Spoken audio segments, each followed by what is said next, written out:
before we take this any further. Ashish, over to Yeah, you. thanks, Digant.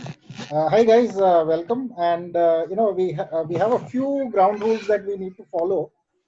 So what y'all can do is we have a 15-minute to 20-minute Q&A at the end of the session. So please reserve your questions for the end. You can use the Q&A tab at the bottom of your screens to type in your questions. And once Digant is done, then he will address those questions. Okay.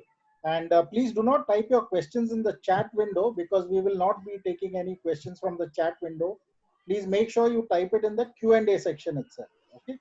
And please keep your questions relevant to the topic because we will be moderating it, and questions that we find are irrelevant to the topic, we may dismiss it basically because we have some time constraints, so we need to keep it tight.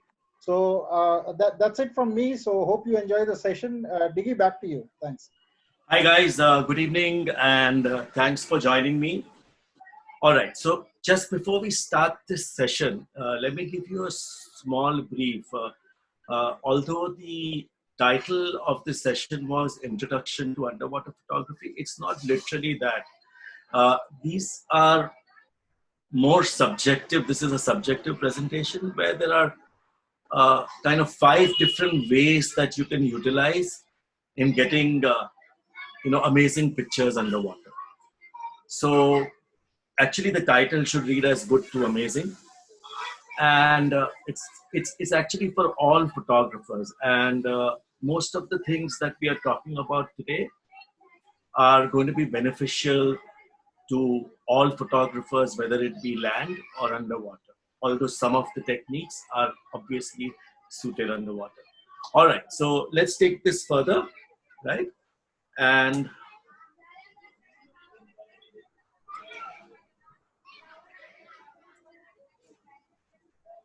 so before we start today's session, let's go through some rules that I think most of us should always follow and be very aware of, all right? So let's start with the first one. First, become a very good diver. Obviously, this goes without saying. Underwater photography is very taxing.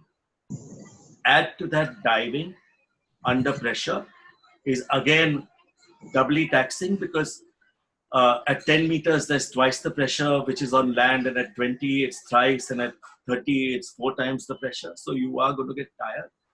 You're also handling a humongously big camera. So it's very important for you to become absolutely neutrally buoyant and be able to handle and get used to your system. So becoming a good diver, practicing your skills underwater, being able to hover in one position, suddenly shoot down, shoot up as necessary is one of the primary most important reasons. Right? Obviously, the next thing goes without saying. If you're not a good diver and you start, working underwater, things are going to be quite nasty. We don't want to destroy coral. There are people who would really be upset with that. So would you be, I'm sure. Don't chase inhabitants of the ocean and treat yourself as a privileged guest in their home. So as we go further, there is one of the things that we'll be talking about is our behavior underwater. And trust me when I say this, that you will only get tail shots if you keep chasing, denizens of the ocean. You have to be absolutely aware, relaxed, calm, so that they can sense the same. They have amazing sensitivity to how you behave, how you're, whether you are calm or not, especially the large pelagics, be it whales, be it sharks, although the smaller ones are also equally aware. A lot of people have a habit of taking, say there's a pygmy seahorse, and this is amazing because I saw this happening. There was a very famous photographer who was taking 12 photographers underwater, and they were shooting a pygmy seahorse. One after the other, the guys came in queue and shot at least 5 to 20 images of that pygmy. I can't imagine with the kind of flashing lights what may have happened to it. And sadly, this is something which we need to avoid. If you are unable to get that right image, please do not get it. Try 3, 4, 5 shots and move on. Do not move fritters to suit your environment and get a better picture. In the last 3 years, a lot of underwater photographers participated in competitions. And one of the images that they always showcased was a sea slug or a nudibranch or a sea snail, as you may term it, in different colors, with a little emperor shrimp on top, emperor shrimp, sorry.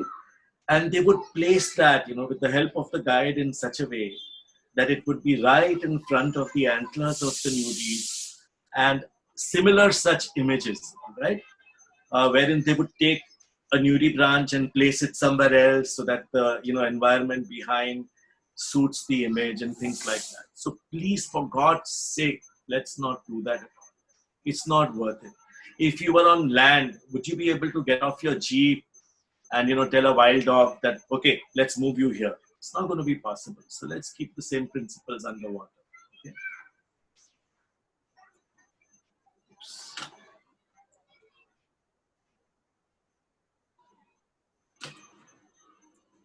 I'm sorry, there's some sort of a problem here.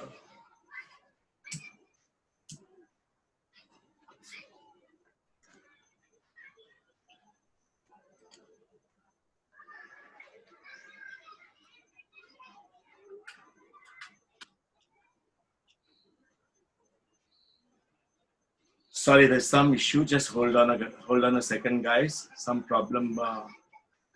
It's not moving further. So just give me a minute.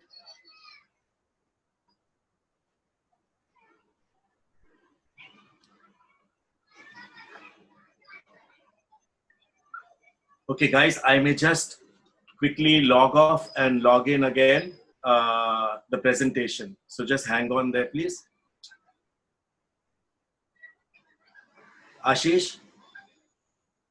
Yeah, I'm here, Diggy. Yeah, there seems to be some issue. I don't know what it is, whether it's the internet or not, but I'm going to just try the forward key and the backward. Yeah, no, it's I've tried everything. So I think I'm just going to put this off and come back. Guys, please hang on there. Sure. Okay, please hang on.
Hi guys, Ashish here. Just hold on for a minute. Diggy's just trying to get online again.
Okay, Ashish, I'm on. You can just start the video. I'm unable to start it. Okay, just a moment, please.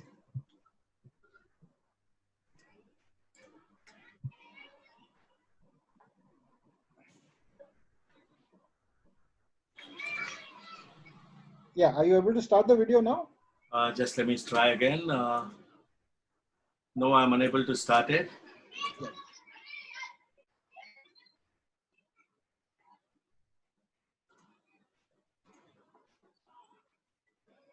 The host has stopped it, it says. Sorry, guys, I'm very sorry about that. There was a power fluctuation in my building and the internet had stopped. So everything just locked down. It's back again, thank God.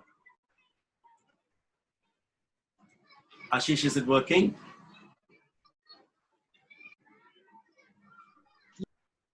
Just getting it sorted. Just a second. Yeah, okay, thanks. Yeah, now you can try it again. Okay.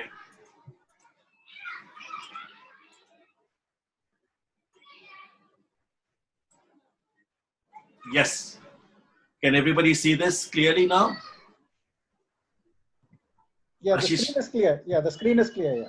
Yeah, okay. So let's go further. Let me just, I'll rush through this a little bit because I've lost a couple of minutes. Anyway, so do not move critters to suit your environment. We've gone through that. Learn about marine life and where to find it. One of the most important ingredients, guys, because if you know where to look for a shrimp which lives in which crinoid, you're going to be able to get that beautiful shot. Okay. Do not touch coral and follow the two-finger rule. Two-finger is literally holding, with your left hand. Wear a left glove wherever possible, and try not to touch whenever feasible. Do not disturb creatures on a night dive or keep flashing your torchlights unnecessarily.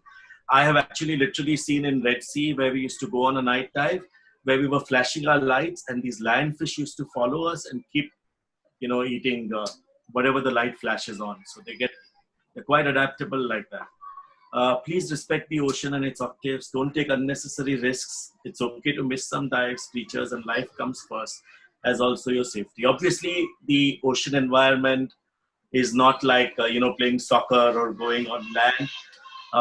You have to be, your personality has to be calm.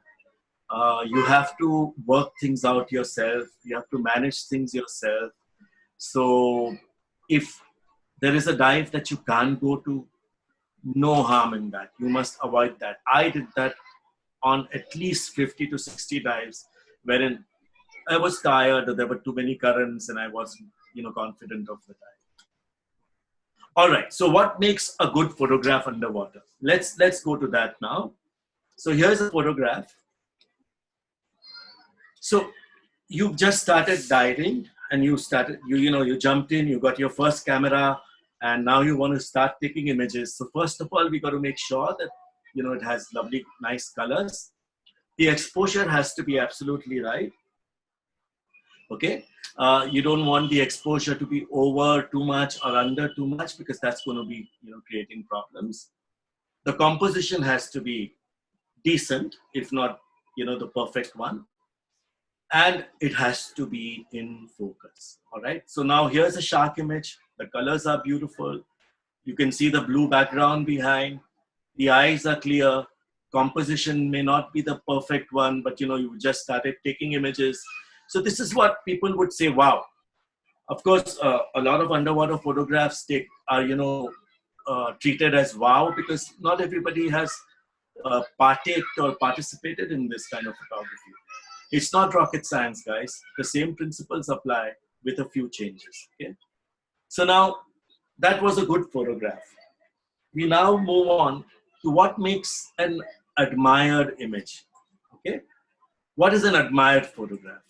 Different from a good photograph. So here we are going to have creative light. Let's go through everything first, then I'll explain everything. Unique compositions, unique exposures, and it has to be an emotional subject. So going from down up, emotional subject, everybody loves to see a shark, right?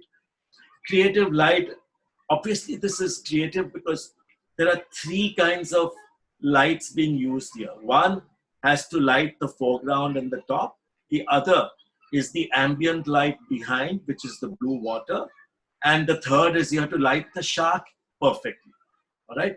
Understand one thing, guys, that underwater photography, except in shallow areas, is all about playing with your video or strobe lights. Okay. So here we have creative light. You have, the blue outside, you have the top, the bottom, and the shark perfectly lit. And it's an emotional subject. So obviously this photograph compared to the earlier one is going to get you more oohs and ahs and, things like that. Yeah? So now what makes a picture amazing, right? What are those ingredients that you need? Remember one thing before I continue, you would see that a lot of underwater images, where it comes to big pelagics, don't necessarily have to be taken in full. The complete image doesn't need to be there. There's an element of surprise that can be created by just shooting a part of it, as you can see from this shot.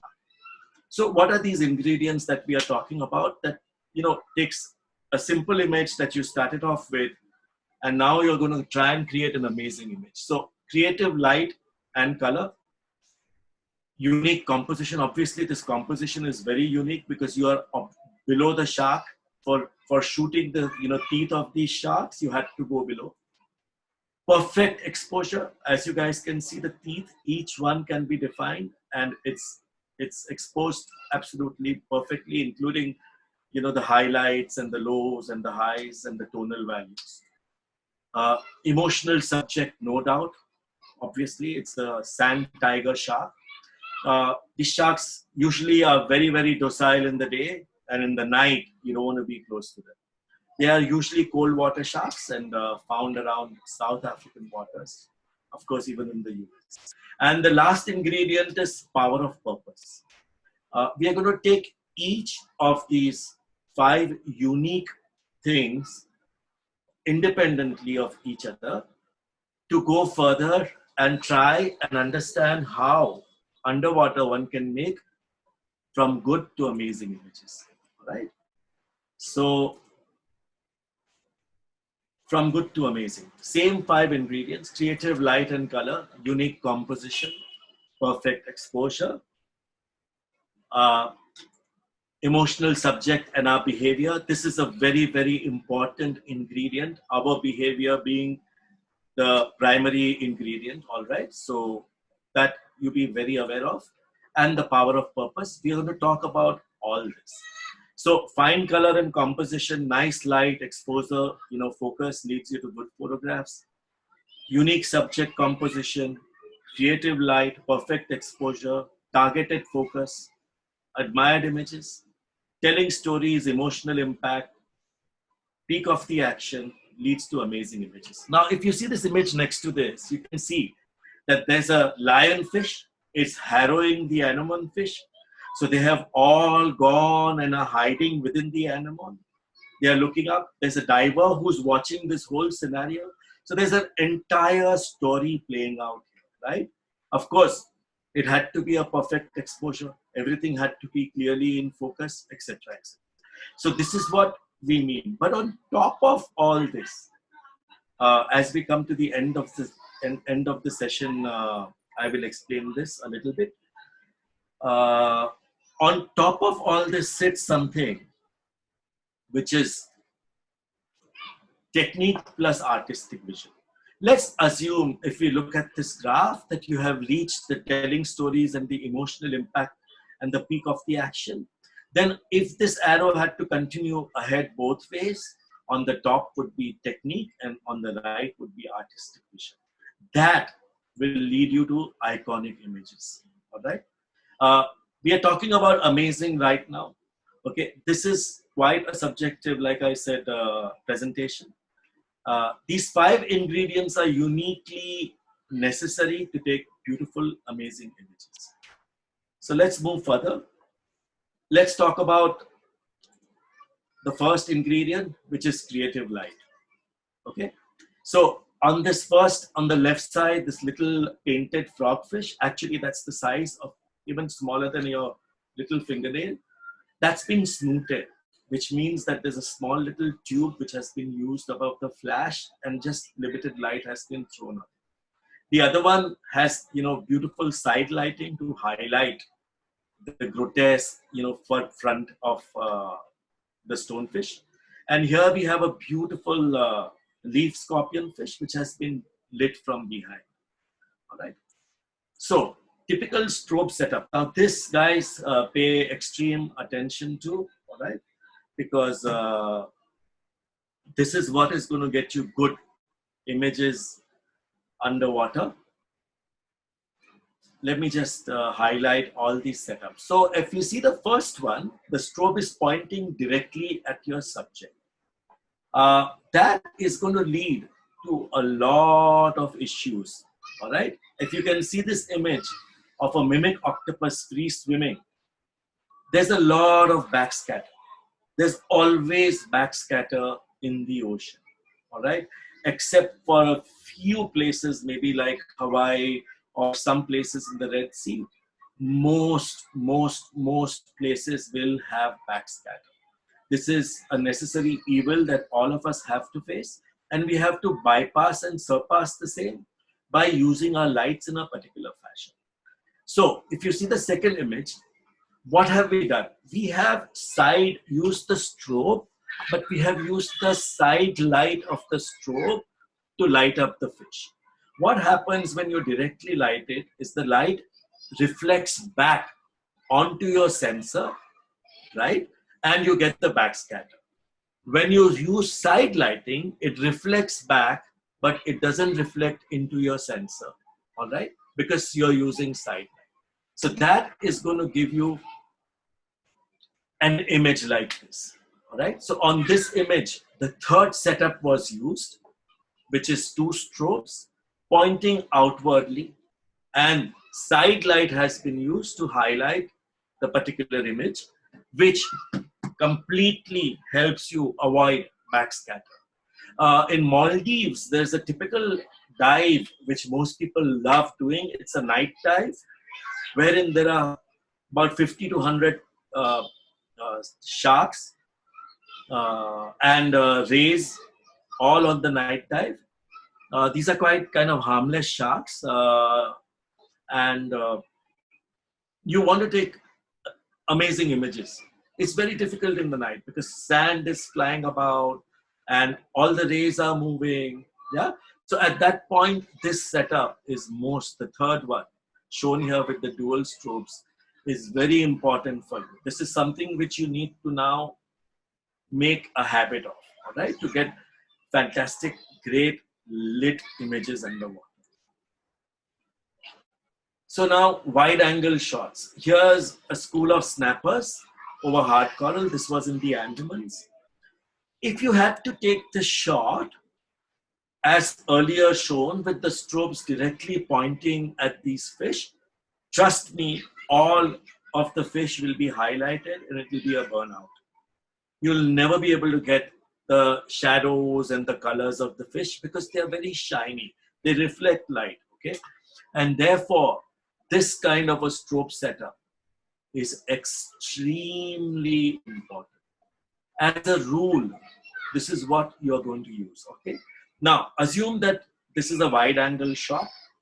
The strobes are quite, about, I would say 15 inches both ways to the side, quite far from the camera, as you can see.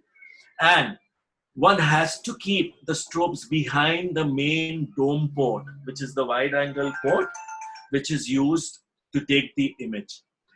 If these strobes are, put further in the front where the dome is, then the light will reflect off the dome and create a highlight in your image, which will be very disturbing. So guys, this is one of the most important ingredients. Now let's assume that you wanted a close-up of this particular, snappers. You just wanted 5 fish or 10 fish, very close up, very tight. At that point in time, all that you have to do is bring in the strobes, pointing outwards as shown here, and keep them closer to the camera. As you go near a subject on wide angle, keep your strobes closer and closer. And as you go behind from a subject, open them up wide, pointing sideways behind the front door. I hope that's clear enough. So this is very important where lighting is concerned. Okay. So here's an image. I wanted to talk a little bit about this. Who said images can't be made? Technique plus vision leads to great images. Preparation plus opportunity is equal to luck. So there was a lovely place in Gorontalo in Indonesia where I saw these lovely purple antheas. And obviously they were swimming chaotically. There was no formation as such. And I went home that evening and I had decided to go back the next day and made up my mind that I want to get an amazing image, to showcase this beautiful color against these white soft corners. I visualized the image, went up to the same dive site. See, that's the beauty about underwater photography, guys. Sorry, I'm going on a tangent. It's very dynamic. You can keep going back to the same dive site, see the same subjects again and again and again. Unlike going to a kanha where you want to shoot a tiger, but the tiger has to be there. Otherwise, you can't do that. So underwater photography from that perspective is quite forgiving. So here is what we did. I used both my strobes to gather and herd all the fish together. And as I was herding them together, I was shooting shot after shot after shot till I finally got this perfect shot. So using lights and creative techniques, everything is possible.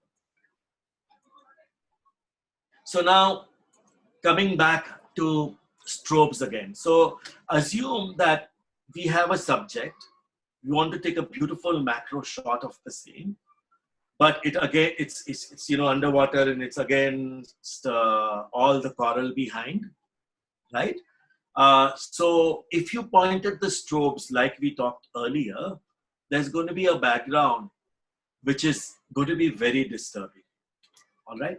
And it is going to take away from your image. So now assume you want a nice dark background. If you can see the sea slug here, okay, you can see vaguely and lightly there's coral behind everything. So now how do we avoid taking a shot of the background? This is what you do. You have to point your strobes inward so that nothing behind is lit. You're only lighting the subject. Obviously the strobe power control is extremely important in these cases, okay? So this is one way. If the same technique was used with the strobes wide out to showcase, let's say, some hard coral and side light was given, that works beautifully also to highlight the entire coral, the dark, the shadows, and to show contrast. So both these techniques can be used, all right? Going further, taking it to amazing, unique inward lighting. So these are different lighting techniques. I use the inward technique on this particular shot. This is a skeleton shrimp. All right, these are very tiny. If you see this through a magnifying viewfinder, I promise you, you will sit the entire dive just looking at these creatures, trying to figure out what in the hell are they doing. Here it looks like this guy is playing the harp, but again, side lights were used and inward lighting was used so that we could highlight the subject and kill the background. Once again, we are going to another technique. This is called close focus wide angle. Most underwater photography, guys, is all about two different compositions, all right, or two different settings to be more clear. You're always going to light your subject, all right? So that's one part that you need to expose. That exposure is going to be lit by your strobes. Now, you also want the background. So it is best, all right, to set the exposure for the background so that you know that you're going to get a nice blue background, and then adjust the lights so that you can get the foreground lit only by your strobes. It's always balanced light photography underwater, just like in land, I'm sure. So this is another technique which a lot of people use. I use this extensively, and it brings about amazingly beautiful images. Here we have a lovely diver silhouetted against the sunball, and a lionfish against a closed animal. Early morning, late night, without strobes, minimal light can give you amazing images such as this. So, of course, photography is playing with light. So that's another lighting technique which you should always be aware of. Why do I say, when we talk about sunballs underwater to go late in the evening or early in the morning? That's because the sun is at the side. We guys tend to breathe bubbles out. And if the sun was right above your head, it won't be advisable because every shot that you take of your subject will have some bubbles floating above. So it's very important to take sunballs in evening and early morning light. So to summarize light, these are some of the techniques. These are not all the techniques about lighting. This is just a mere subjective presentation right now. I'm going to be taking a complete comprehensive course starting, sometime later, which will take every possible, lighting technique. But right now, suffice to say that lighting has to be creative. It has to be different, imaginative. You could take a strobe, lights a subject from right at the bottom. Or you could take some lights, light the subject from behind, move away from the subject, and then take shots without, frontal light. Everything is possible. Imaginative, experimentative, and playing with light, of course. And the story here is look at the same thing as everyone else, but see and create something totally new. Okay. Listen to all the masters. Listen to everybody as they say, but then do your own thing. That's very important to get uniquely different images. I'm forever chasing light. Light turns the ordinary into magic. So that's the first ingredient that we spoke about. Okay, creative light. One of the primary things to take, amazing images. Now let's talk about compositions, unique compositions. Most of these composition rules hold true also for land. All right. So our job is placement of subjects to evoke emotions and keep the audience interested. Right. It's very important, guys, that when we take an image, it has to be in a format which brings the eye of the guy who's wanting to watch it immediately to that image amongst hundreds of others, right? So that is what we are talking about here. Yeah. There's no better time to crop a bad composition than just before you press the shutter buttons. So here's an image. All right, these are Christmas tree worms on hard coral. It's a nice image. It's quite a nice abstract if you look at it. But if you applied the rule of thirds and visualize this image differently, this is what you would get. This is a diagonally, fit image. It fits all the rule of thirds, called the flower rule also. And the difference in the image is immediate to the eye. Yeah. So this is very important. Let's take this further now. So we all know about the rule of thirds. It's very important, even underwater, that your subjects fall under these 4 basic columns, right? So this is a diagonally taken image, but can you see the eye? It's exactly at the place we want it to be. Yeah. So these rules of thirds, I think most of you guys as photographers would be aware of, but there are some further rules that we'll talk about now. Yeah.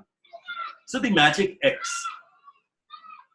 If you had to take an image, these X's are where, you want them to be.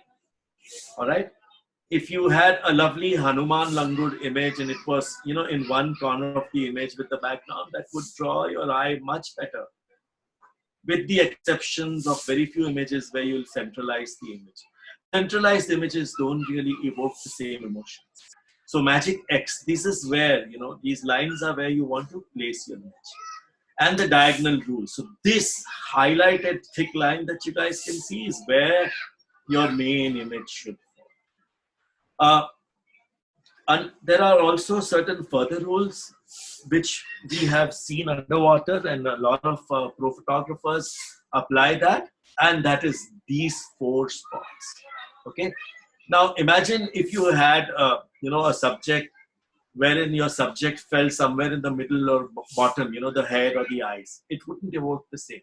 So these 4 points that you can currently see lead to amazing and iconic images. So apart from your diagonal, rule of thirds, magic X, these 4 spots always keep in mind.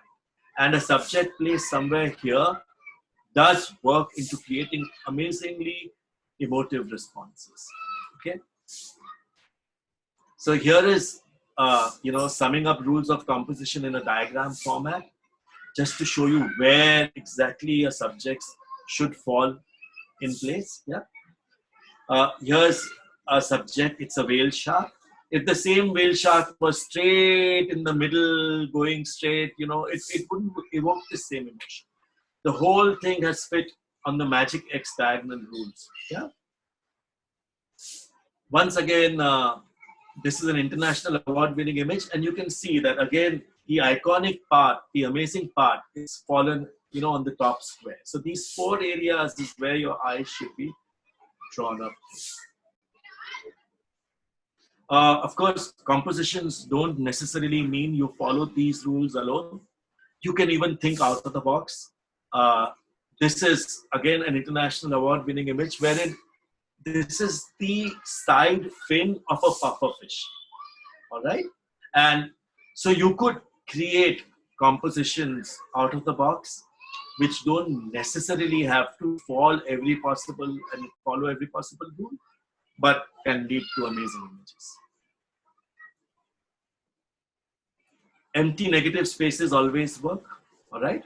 Creates a beautiful bokeh effect. So that is something in composition that one needs to be aware of.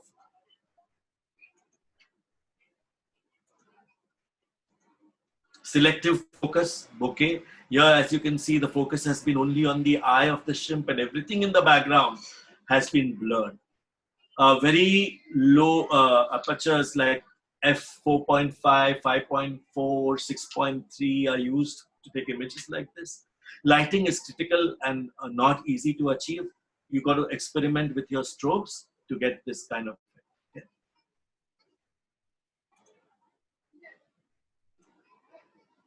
So, to summarize compositions, our job is placement of subjects to create a visual interest from the audience and to get a deep, positive, emotional response. These are some of the words that you can look at. This composition is going to be available on DCP, so please go and look at it again. This presentation, I'm sorry, later. Unique, style, simple, pure, free, liberated, open, unbound, uninhibited. Always keeping in mind placement of your subject. And these are the red dots designate the areas where one wants to place your subject. Okay. So that's the second ingredient. Now let's talk about the third one, exposure. Yeah. The most powerful tool in your camera is the histogram. Now, I've seen a lot of underwater photographers who have taken up big DSLRs, hardly pay attention to this. This is most important, guys. Always understand and study your histogram. All right. On a 10-bit image, for example, a 12-bit image is capable of recording 4,096 discrete tonal values.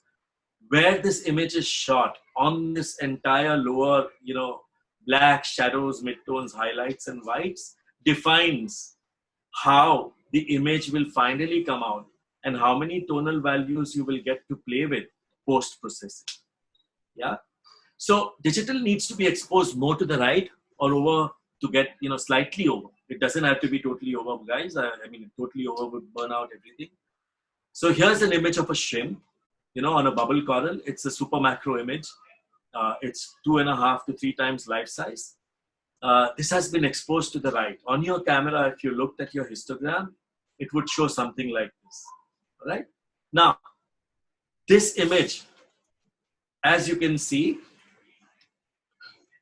has a lot of tonal values, which I will be talking about on the next slide and explain Here it is. You can see that we have 3,600 to 3,550, 575 odd, tonal values to play with in this image post processing. Had this image been underexposed towards the left side of the histogram, you would have minimal tonal values to play with. So the moment you try to expose it, it hasn't taken in so many color spectrums. So you're not going to be able to get the result here on the left bottom. Now, here's an image of a little baby, tiny baby, sand particulate size frogfish. And as you can see, this histogram shows that it's been underexposed. Here, unlike the earlier slide, we have very few tonal values to play with. So the moment you highlight or try to expose this and get it brighter, you're going to get a lot of noise, irrespective of your camera. Okay, this is most important, guys. So histograms are something that we always ignore. One needs to follow them, shoot slightly to the right, and you'll get amazing images, right? So here's an image, ambient light image, which we have shot overexposed. It has been processed to recover details, and this is the result. The same result would not have been possible if it was underexposed or overtly overexposed. So summarizing exposure, keeping an open mind. I'm going to hurry up a little bit because we lost a little time. I'm not sure if everybody has more than an hour. I need to stick to the time. Summarizing exposure, keeping an open mind to learn, read, study, and look at new ideas. Learning to shoot, keeping in mind the new digital formats and software available to enhance and optimize exposure. This literally means understand your camera, know its limitations, and its advantages, optimal advantages. Photographs can be a gateway to memories otherwise lost, so capture them well. Make that perfect exposure so you can forever have a return ticket to relive those moments. So exposure, guys, should have given you in a very short, brief idea of where placement of subjects and kind of exposures you should be getting. Now let's talk about our behavior in changing it. As you can see, this is a little jawfish. Trust me, guys, it would never stay in this position if the diver was, flittering about or was not completely stable and hovering peacefully and calm. The next second, this fish wouldn't be there. So most of us, when we are new photographers, there was a time when I used to go on a 1-week dive trip and have 4,000 images. Now I hardly take 300. All right. So over time, obviously, all of us go through this learning process, as I did. Everybody who does want to venture here will go through this thing. But you're going to get tail shots most of the time if you keep chasing your subject. All right. Like I said earlier, they have an ability to sense stress, fear, excitement. So your subject will reciprocate accordingly. Trust me when I say this. A shark will come bump you if you are fearful. And if you're as calm as the shark is, it will completely ignore. So relax, take a deep breath, calm down, study your subject and select your positions, pre-adjust your camera, take a trial shot or two and then make your shot. Okay. So here's the shot we made. You had to wait. You had to get only, this was that perfect, bucket list shot I wanted to get of a manta from below. It's got a wide body. So you had to expose beautifully. So you sat down in a place where you anticipated where it would come, calmed down, adjusted your camera. And when that moment happened, took the shot. Luck is preparation meets opportunity in making quick decisions before the moment is lost. So as you can see, this is a split shot wherein half has been exposed by the strobes underwater and the top has been exposed by the lens setting, which has been set to expose the outside part. As you can see, this moment in time where the whale shark has this fish in the mouth, it's exactly at this spot, is going to be a split second. So please, guys, be ready. This is very important. Getting to amazing preparation, capturing behaviors, Takes a little practice. Find something you want to shoot and play underwater. So this is what I'm talking about. Take your camera, go to a swimming pool, take little things, put them underwater, and experiment. I have done that extensively and advise you guys also to, kind of do the same.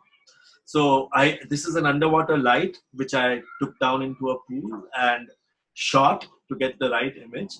So the first one is a 1:1 macro and the second one is a 3:1 macro. What kind of lighting would work, on a black and a shiny subject both together, things like that. So guys, experiment underwater, play, and that's what you need. Once again, our behavior also wants us to, protect the reef. What you see in this image is absolutely not allowed. Guys, please learn to be a better diver before you venture, into the reef.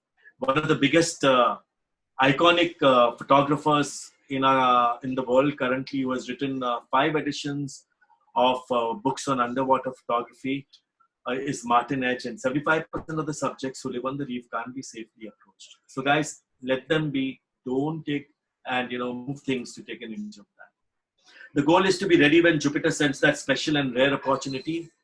This is a beautiful image which showcases the size of the whale along with a diver who's watching it from below. Once again, our behavior allows us to take it. Our preparation allows us to take this. Our readiness to know where your controls are and to be able to adjust that very fast allows you to take this image. These moments don't last beyond a split second. Patience, perseverance, and knowledge leads one to the peak of the action. So what does that mean, peak of the action? If you can see these 2 images, here's when you watch an anemone fish, I was watching it, every now and then it was eating something and then, opening its mouth and throwing it out. So if you're patient, if you know what you're looking for, right, you can get an image like this. On the right side is a rhinopia. It just ate a fish. All right, it snapped it in its jaw. I knew the moment it eats anything, it then, kind of burps or yawns to settle the fish inside. So that's again, patience, perseverance, knowledge, all that, leads to you to take these momentary special images. Intimacy also, guys, if you change your behavior, you're going to be able to, you're going to be able to reach the subject close by. As you can see here, the anemone fish create a lovely Valentine's image, so to speak. And the one's bottom, that's the mating ritual that these squid cuttlefish are going through. This image won't be possible unless you were calm, collected, knew what you were doing. Summarizing behavior, get as close as you safely can, practice, prepare, do the work before you go, relax. We protect what we love. Strive for success by welcoming failure. So try till you master, and you'll get amazing images. The last ingredient, the power of purpose. Guys, this is something which is a subjective thing, and I would really ask all of y'all to look at this very intimately. All right? Why are you taking these images? Most important. For me, the gratification and the satisfaction is taking these images, going to different schools and taking all this, ocean to the kids. Looking at the awe, the wonder, inculcating in them the desire to be or know or have knowledge about marine environments and, the creatures, so that once they grow up, they help preserve it. I've also been helping wildlife and nature organizations and NGOs, to name a few: Bombay Natural History Society, Untamed Earth, Sanctuary Asia, and many more, where my images are available to them for no price at all. So that, the power of purpose, guys, I'm not going to talk a lot about this right now for, lack of time, but always ask yourself, and if you can do this, it's going to lead you to take some really creative images. So here's the end of the session now, last 2 minutes. Creative light, see the same thing as everyone else, then look and create something totally different. Perfect exposure, drive for success by welcoming failure. Unique compositions, listen to all the experts and then learn how to ignore them. Work very hard, then spend enormous amounts of time doing nothing. and look at an activity that most see as presenting massive problems and see only opportunities. If you reach the top line, if all of you guys can read it, this ingredient in this entire presentation is one of the most important ingredients. If you're having fun, you're headed in the right direction. Okay, you have to enjoy what you are doing. You have to enjoy it to the level that it gives you complete peace of mind, peace of body, peace of emotion, and that's when you're going to be, really reaching the treasure. As you can see here, artistic vision plus technique is the final two ingredients, which leads to iconic images. This graph sums up everything. Do have a look at it. I'm not going to, it's self-explanatory, as you guys can see. So I think we are coming to the end of the session. The journey, guys, is the treasure. It's the entire journey, starting from a little compact to a micro 4/3, micro 2/3, to a DSLR, to a full frame, then finally going to video. That journey is very special. Okay, thank you guys. Thank you very much for listening patiently to me. Ashish, over to you, or Caesar, whoever's taking questions. Yeah, so Digant, thanks for the great session. In the Q&A tab, there are a few questions, if you could just address them. All right, I'm just looking at that now. Let me go from down.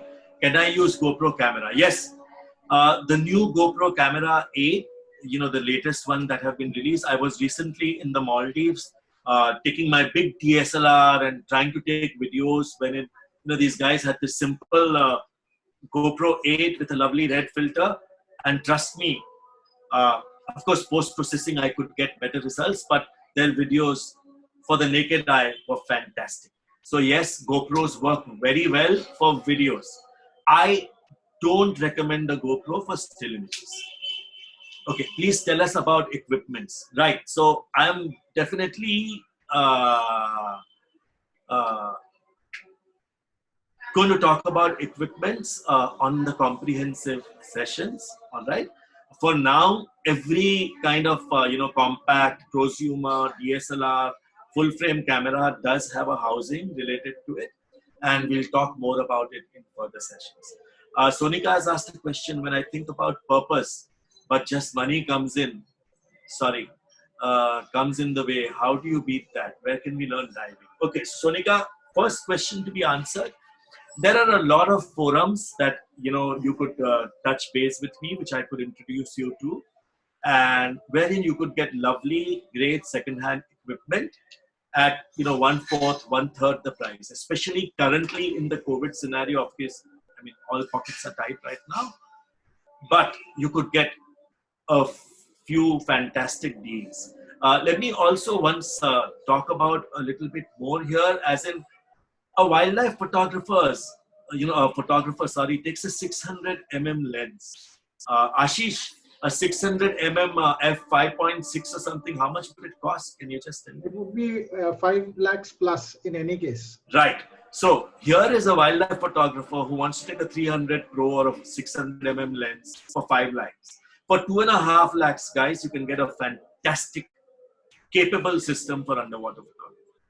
Okay, where can we learn diving? Sonika, there are hundreds of places. I also have a dive shop called Barracuda Diving in Goa, and that's one place where you guys can learn. Okay, next question. What focal lengths are the most of your images shot? That's a very interesting question. Primarily, Parag, you need 3 lenses underwater. A macro 60 mm, which can also do the job of a fish lens, because with that 60, you can take beautiful fish images.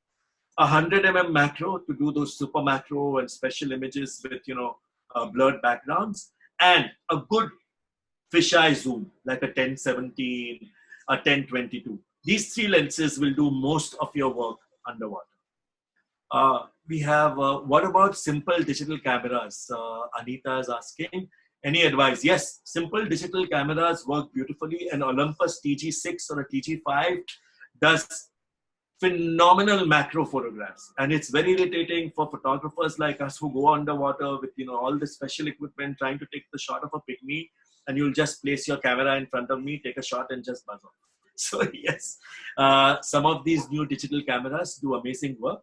They may not be as easy on wide angle shots, but there is equipment that you could add on to that, which does that job. Can you elaborate magical X rules, please? I would take up this in a further class, Mr. Krishnan. But to tell you, if you saw this whole presentation, you could go back to DCP and look at the video recording. Look at those dots. The diagonal X's are where you want most of your subjects. I would be able to, subject to time, showcase about 20, 30 more images if you want. I'll send them to DCP and maybe you could have a look at that. The shark in the second and the third, apart from the ambient light and the foreground light, was it artificial lit as well? Yes, Mr. Krishnan, 90% of your shots underwater are always artificially lit. Because as you go down, you lose the color spectrum in the reverse of Vibgyor. So the moment you're 5-6 meters down, you lose red. As you go further down, you lose in reverse order till about 40-50 meters, you lose every light spectrum except a little bit of blue and it'll be pitch black. So yes, 90% of your photographs underwater are artificially lit. Yes, Sonika, we can get amazing results in with artificial light. Some of the images like the humpback whale, I think the couple of others were shot in ambient light. There are many areas in the world where you cannot dive with your subject, number one, and you cannot shoot with strobes or video lights. So yes, you can. You just need to know your camera, know your equipment, know your depth, and know how to handle that. So yes, Sonika, you can. Thanks, but do you carry, sorry, there are a lot of questions coming in. What sort of light or flash? I'm going to go from top down. You have different kinds of strobes available, from small ones to large ones, with guide numbers starting at 11 on land up to 30, all right, which can be used underwater. Underwater light is measured in lumens. You can get from 200 lumen lights up to 14 to 15,000 lumen lights, depending on the kind of videos that you want. Thanks, but do you carry 3 bodies with these lenses mentioned by you? No, Parag. Your mind frame when you go shooting underwater restricts you only to one particular kind of image, depending on the lens you have selected, and that is what you need to concentrate on to get the best images. So yes, you may see a whale shark, moving about in front of you, and you may have a 60 mm macro, you're going to miss that shot. You can't take 3 bodies unless you have 3 dive guides with you carrying them. Some of the biggest photographers on this planet, like David Dubile, etc., do carry 3-4, but I don't think I could do that, or most of us can. What is the link to join your diving school? And also, do you have any practical classes on underwater photography? Yes, we are going to take comprehensive sessions on underwater photography, subject to DCP doing the needful. And diving school, I will shoot details to DCP and they will put that forward to you. Kishore Das, wonderful session, sir. Where can we see more of your works? What is your Instagram handle? Scuba Diggy. Scuba Diggy is my Instagram handle, but I don't put everything there. Maybe we could have another session. I don't know. Once COVID is lifted, and you could join that. What precautions should be taken while approaching the subjects, especially sharks? Sonika, you have to be relaxed. You have to face the shark head on. You cannot be unaware of other sharks if they are around you. All right? So if you are relaxed, the shark treats you as one of their own. You're a big enough creature underwater, they won't bother you. If you are fearful, if you are a little paranoid or scared, that shark does have sensors electronically to sense your output and then bother you. I think we have exhausted, Ashish, most of the questions. Yes, I think we're done with the questions. Yeah. Thank you very much, guys, for joining today. Hopefully, we'll have. What about taking a pic of a moving subject, example snake? Yes, you can. The strobes will freeze the subject. All right, when you take a subject, you can even pan, right? So the strobe will freeze the subject when you take it. Okay, guys, thank you very much. Ashish, I'm going to log off. Yes, yes. I think we're done. Thank you so much, Diggy. Great. It was a little short, I know, and this was just a mere glimpse, into underwater photography. Each of these sessions and each topic can be further elaborated. We will, I think, if there is so much interest, I think we'll take maybe, hopefully, a comprehensive session. Thanks, guys. Bye. Thank you so much, everybody. Logging off now. Bye. Thanks, guys.